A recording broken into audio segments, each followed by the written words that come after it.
2 and 1. Oh, Tom, yeah. We met Tim Radford. First time I saw him was not long after we came to Colorado in 2017, September of 17. But I actually met him early in 2018, I believe it was, about summertime, summertime. It's not sure what the time frame was on that, but we used to feed him breakfast. He lived in an RV park where we lived, and he found out that we were feeding breakfast to the homeless every day. I used to carry them down to the river, and I'd walk up and down this thing handing breakfast out, and till we started doing it here in the park. Not long after that, it was easier for us to meet everybody here at Camino Park and rather than walking the river. But Tim was unique in a lot of ways. He's in some ways he was homeless, but then again he wasn't. The government would have referred to him as sheltered homeless because he lived in a travel trailer. Mind you, it wasn't a nice travel trailer. It was had a tarp over it because it leaked when it rained, that sort of thing. But Tim was a unique individual in that he had suffered some serious brain trauma as a young man. I think when we met Tim, he was in his early 40s. I think he was about 21, and he was married and had a little boy. They lived in Oklahoma, and a friend of his came over one day, and they decided to go riding. It was a weekend, and they were involved in a wreck that, for all practical purposes, as I understand it, killed Tim. And they revived him, but he was in a coma. They called the family in. He's not going to last, and he defied the odds. And then they said he'd never walk again, never talk again. He'd be a vegetable, and he defied those odds. Now, when he walked with a list. He always looked like he was going to topple over. It was almost comical sometimes, but he was in a coma for a while, as I understand it. Going back to this homeless thing, homelessness is not just houselessness, but it is a disconnect from family. We don't realize that. The government doesn't pay attention to that, but for the number one cause of homelessness is a disconnect or the dysfunction of family or a lack of family. There's no safety net for people to fall back into when hard times hit. And what we found with a lot of homeless, especially among the female population, family was dangerous to them. But getting back on Tim had suffered this accident. When he defied all the odds, he still lived with a lot of pain, that sort of thing. So he came to Colorado, as I understood it, because cannabis was legal, and he was using that for his pain as well as recreational purposes. But nevertheless, he would come to the trailer in the mornings, and he'd say, I want to pray with y'all. And, okay, Tim, come on in. And he'd start, Our Father, who art in heaven, and 9 times out of 10 in the beginning, that's as far as it'd get. And I'd wait a minute, be patient with him, because I didn't want him to feel like, he couldn't do it, but he couldn't. And so I'd help him. And together we would say the Lord's Prayer. Fond memories that. Feed him breakfast and send him on his way. Tim got kicked out of the park. Couldn't follow the rules. He's a very impulsive individual. The brain damage that was there, just he didn't think anything through. I don't know what the doctors would have said, but in my mind's eye, I think he had the mentality maybe of a 10 or 11-year-old most days. The brain damage was just that severe. He talked with a lisp, walked with a lisp, and would forget things.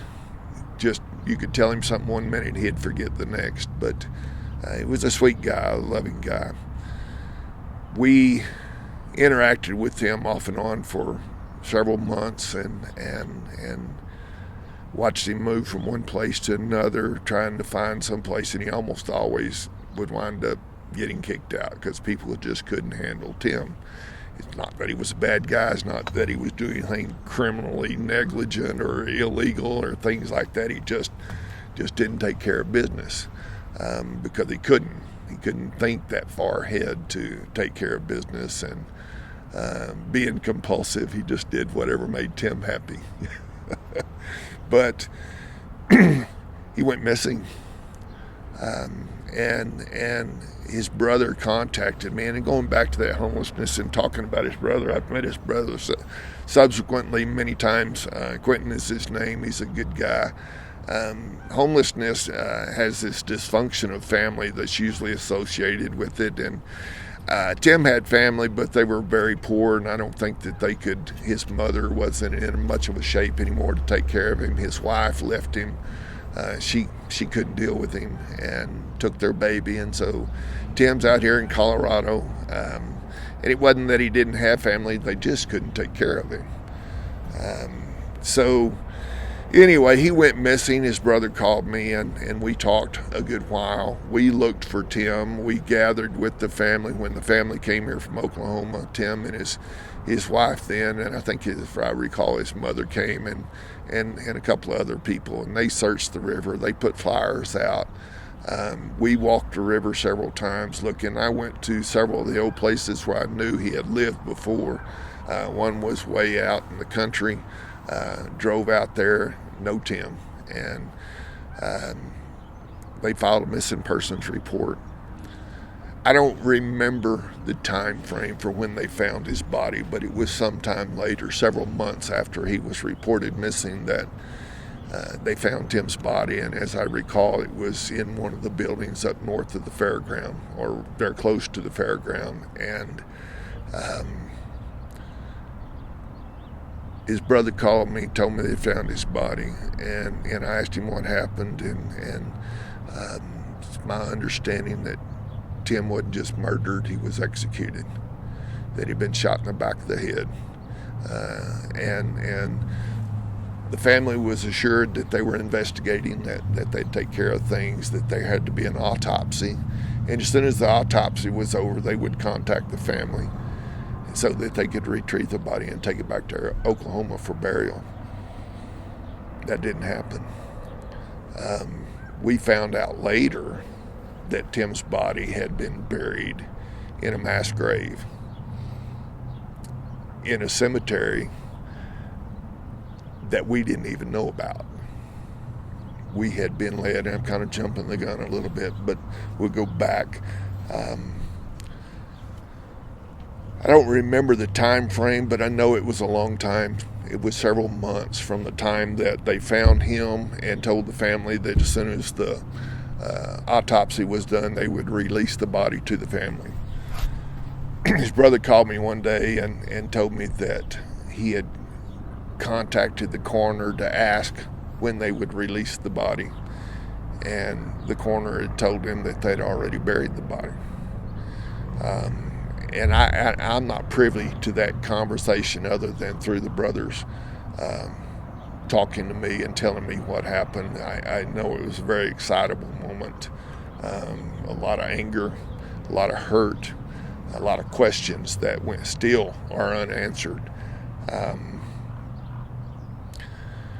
Family asked me if I would do a memorial service for Tim, and they had gotten with the coroner. The coroner agreed with them that he would take them to the cemetery where he had been buried, and show them the location so they could pay their respects and place flowers at the grave.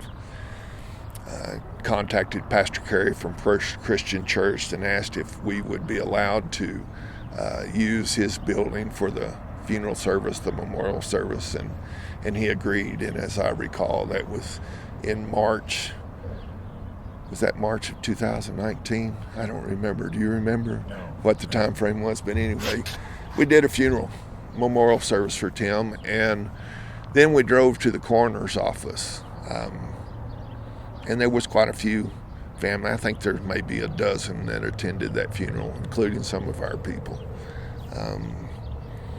But then we went to the coroner's office. Mary and I followed the coroner, or followed Tim's family to the coroner's office, and then he took us out to Starkville and showed us the cemetery where he supposedly had buried Tim's body. Now, mind you, we still don't have answers for why that was done. My understanding, coroner said he couldn't contact the family or didn't know the family, whatever, and I don't get that, because that doesn't compute with that day. Right. That doesn't compute with the still ongoing. I hope it's ongoing. I don't think it is, but they've never solved his murder. Right. It got swept under the rug. I spoke with the detective a couple of times. I know he spoke many times with Tim's brother Quentin, and then we didn't hear anything else out of it. Just didn't go anywhere. So not only is this other thing going on, but the murder itself has never been solved, and that makes me question why. I mean, this is a small town. Why was that murder not solved? But anyway, back to the other deal. We followed the coroner out to Starkville. He took us up to this private cemetery. What we understood, it was a cemetery on private property. And we followed him through the snow. It had snowed a couple of days before, and there's still probably 6 inches of snow or so on the ground, not unlike when you and I went up there that day. We followed the coroner and his assistant around to this old Boot Hill Cemetery. And I mean, it's an old cemetery. You've seen it now. And we followed that guy around for what seemed like hours. And it probably wasn't more than an hour, maybe. But he couldn't seem to locate it, where he had buried Tim's body just a few months before. And there was no fresh grave anywhere. You know, even 6 months, a year after a body's buried, there's still a lump where the dirt has been, in most cases. Finally, the assistant pointed at a stick sticking out of the ground. Oh, I remember now. That's it. I remember putting that stick there. And I asked him point blank, which stick are you talking about? There's thousands of sticks sticking out of the snow. That one right over there. And that's when the family went ballistic, because you knew it was a lie. Just a bald-faced lie.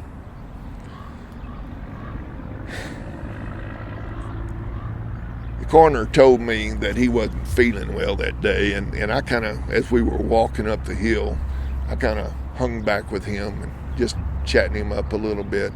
Felt sorry for him, said he wasn't feeling good. Told me something along the lines of, his health wasn't right, and he would probably be retiring pretty soon. That was 2019? I think that's right, yeah. That his health just wasn't right, and he wasn't doing well, and I feel sorry for him. I bought it hook, line, and sinker. You know, I give everybody the benefit of the doubt, but when that assistant pointed at that stick and said that's where he buried him, and there's no way it could have been, because where he pointed there were trees right there, and those trees hadn't been disturbed. You don't operate a backhoe that close to trees without disturbing trees. There was no disturbed ground. And I knew at that moment what we were dealing with. Dishonesty. Just flat out blatant dishonesty. Tried to calm the family down, and we all walked back down the hill together. He had one cousin that was just madder than a wet hen, cussing, you know. And I understood. I got it. If it'd been my brother, my cousin, I'd been the same way probably. Talked to his brother a little bit after we got back down to the vehicles, and I promised him that, I'm here whenever you need me. Didn't hear anything else until I guess that you contacted me, and then NBC. Yeah, and then Quentin's brother and I talked about it, and subsequently we've quit talking because they have an attorney, and to protect that, he and I just don't talk much right now. We'll talk again afterwards because we're pretty close. I guess you could say I've helped the family a lot, and when you and I talked and the reporter let us up, and you'll remember that day, let us up to the cemetery, and you took me where the body's buried, or at least the coroner has said this is where the body's buried. That was where Mr. Huff was buried. Yeah, He was also from Oklahoma. And the other, other bodies that he Right. listed as being buried. And I knew right then and there it wasn't right. That's not the same cemetery. And I took you and showed you the cemetery that we were taken to, which we had to find it. Yeah, we had to look wandered for around it. a little bit. Yeah, we I mean, did. They're actually very close together. You just follow the road. Right. Didn't know. And it's kind of hidden because there's a lot of trees around it. It's an old Boot Hill cemetery. Some of those graves go back well into the 1800s. Yeah. And so then I come to find out that he's buried multiple bodies in one grave, and I'm thinking, man, this ain't right. This is not kosher at all.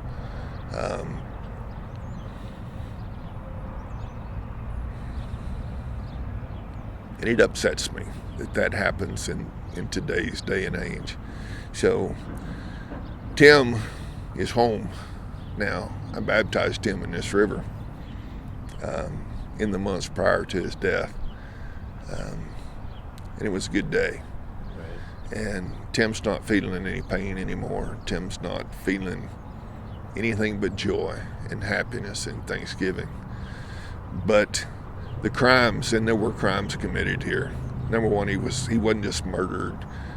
He was executed, as I recall his brother telling me that they had found him on his knees. His hands were tied behind his back. He's shot in the back of the head. That's an execution. Right. That's not just murder. And so Tim probably stumbled onto something he wasn't supposed to see. Got to keep him quiet.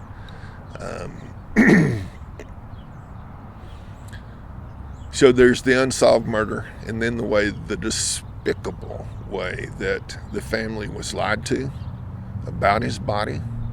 The fact that the murder investigation has gone nowhere. There's no closure in that. That they quite possibly buried his body in a mass grave, as with the other two bodies in the other grave that you initially brought up, and they've been investigating. There are several deaths among the homeless population that we are aware of that have happened since we've started this ministry in January 2000. Actually, I think it started in Thanksgiving of 2017. But murders or deaths rather that were written off as suicides that don't compute, that were written off as accidents that don't compute. Just too many things that don't add up, and in today's day and age, in our culture, in our society, I just don't understand how that was able to take place. But the culture, even 5 years ago, was different than it is now. Things have changed somewhat. We've got a new watch, if you would, and there's some new people in positions of power now that I'm praying and hoping are legit and are interested in all of the citizens of Trinidad, Los Animas County, and not just a select few. Right. And I think some changes are coming, but these things need to be taken care of. It's still just, the man just bald-faced, flat out lied to my face. Not that I'm anybody special. Right. But I gave the man the benefit of the doubt, and he lied through his teeth to me and didn't bat an eye. This is where we buried the body. And it wasn't anywhere close to where they buried the body. And he knew that. He knew that going in. He knew that when he told the family, this is the cemetery, much less this is the stick under which we buried his body. Right. But the cemetery was wrong, and he knew that. Well, when we went up there, I took you to where the body was, and you said, "This isn't it." This ain't it. No. It took us 20 minutes to find the other one, and it's actually very close. Yes, 150 yards. Yeah. Hidden in the trees. And it's not a small cemetery. It's been there for a long time. And the gate that you pointed out, there's no way heavy equipment went through something that's a little bit larger than a standard door. No. And if I had been suspicious at the time, I could have put two and two together and maybe called him on it that day. But I gave the man a benefit of the doubt. Right. And I try to give everybody the benefit of the doubt because I want people to do the same for me. Right. But he had no qualms lying to the family that day, lying to me that day. Right. Not that I'm anybody special, but still, come on, dude. I don't know. I just hope that this gets rectified. Right. And I hope that it never happens again because homeless or not, and there's homeless or not, they're still human. They still created in the image of God, and the truth be known, you will see throughout the New Testament, even into the Old Testament, just New Testament Christianity. Right. The good news was always meant for the poor and the afflicted, the oppressed, the downtrodden, the homeless. When John's disciples went to ask Jesus, when John was in jail, and he sent them to Jesus, "Are you the one?" First thing he said, "You go back and tell John, good news is preached to the poor. The lame are healed, the blind are given their sight." That's confirmation that they needed, more so than John. But I said that to say this: God has a special affinity for the poor. And when you take advantage of the poor, when you don't bring justice to the poor, for the poor, you're going to answer for it one day. Whether in this life or not, doesn't matter. What really matters is where you'll answer for it for eternity. And I wouldn't wish that off on my worst enemy if I had any enemies. I try not to keep enemies. I try not to have enemies because I've learned to see things and people through a different light. But there are people out there that have no qualms about oppressing others as long as it benefits them. If the man came to me today and told me the sky's blue, I'd have to ask somebody else. I don't believe a word he says anymore. He has discredited himself. And he discredited himself that day. But then the things that I've read on paper, his statements that I've read on paper. No. Who identified Timothy's body? I don't know. Did you say the sheriff's department? I think that's right. I don't know who found him. These are things that I don't know. I don't know that Tim's brother, his family knows who actually found him. I think, well, I know that it's the sheriff's department that identified him. I mean, he actually at one time actually still had his driver's license, I think. I know he drove from time to time until he didn't. Right. But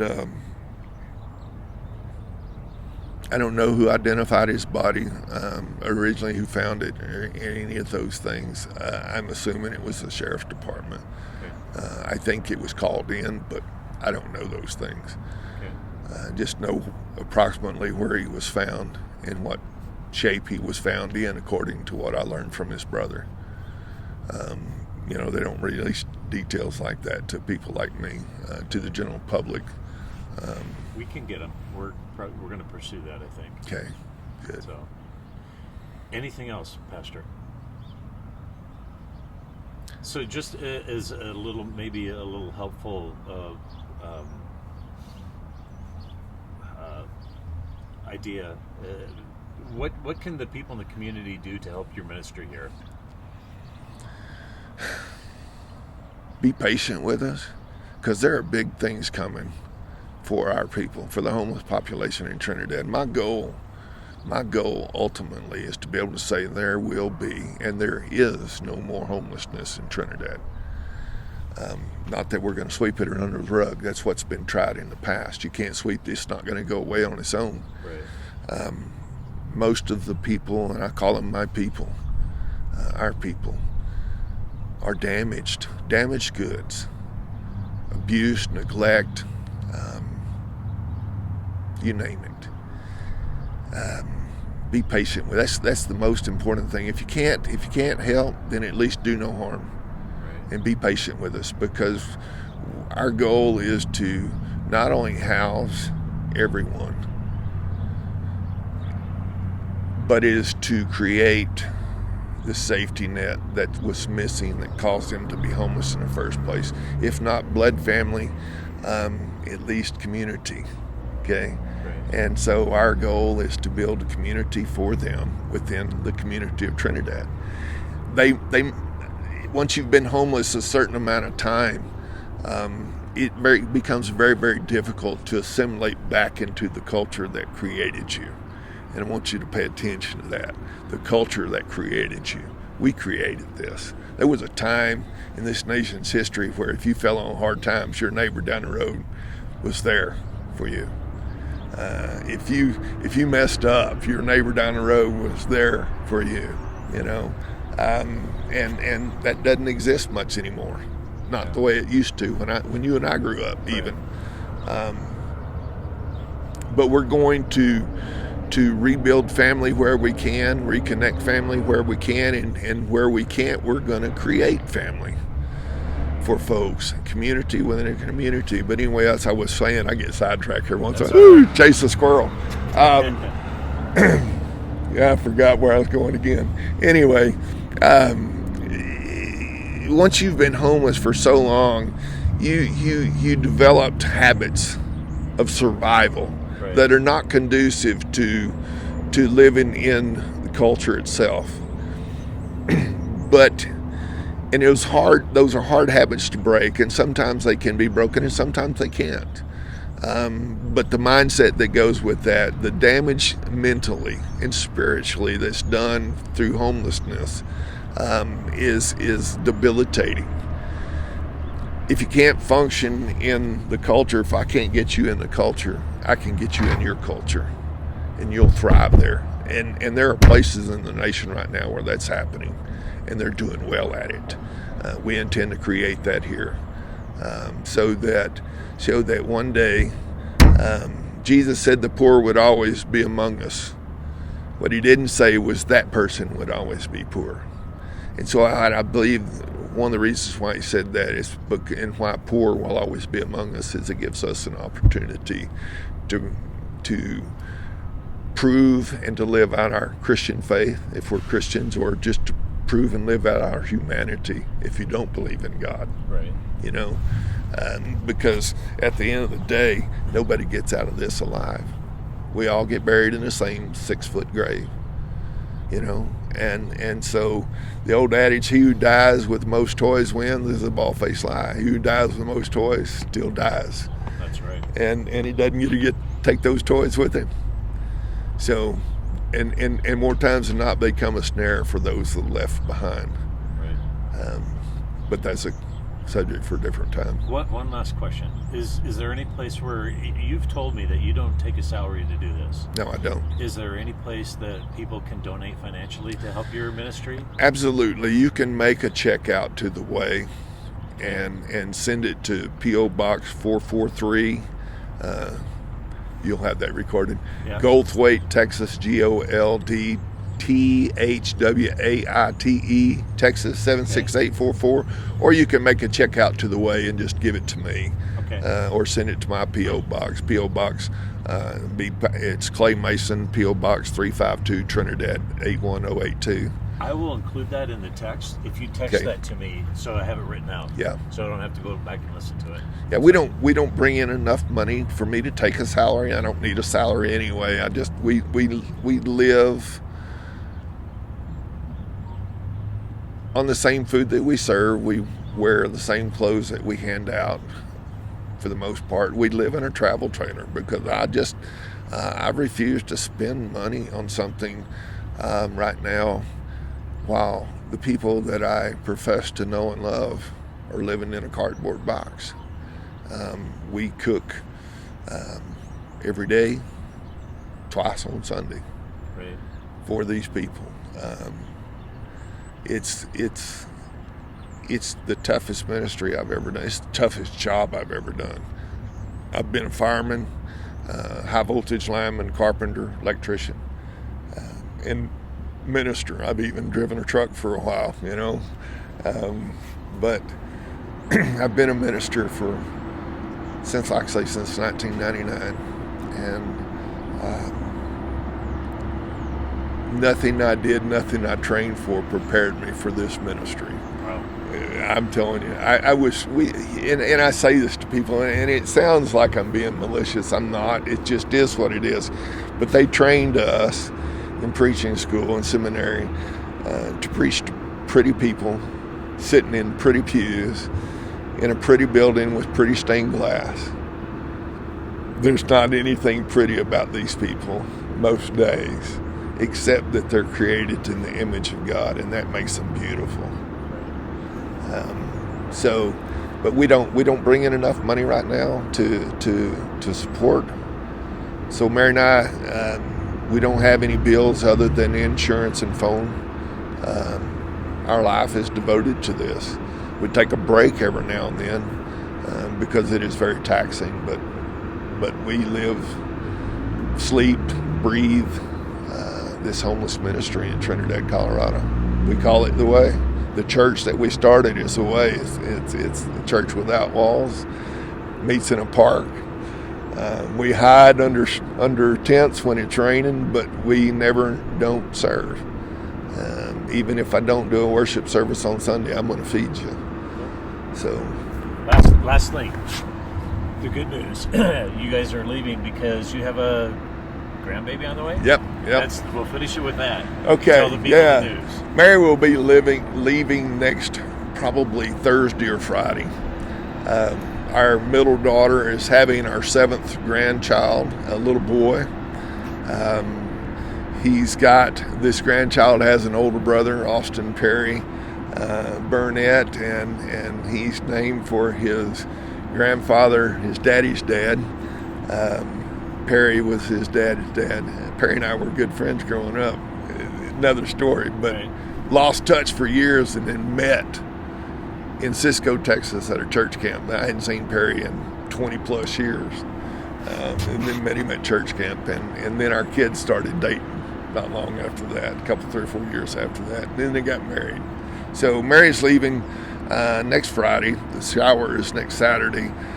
One of the things that I promised her when we started this ministry, when I asked her, you want to stay and do this?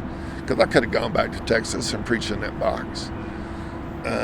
She said, as long as I get to go home when the kids need me.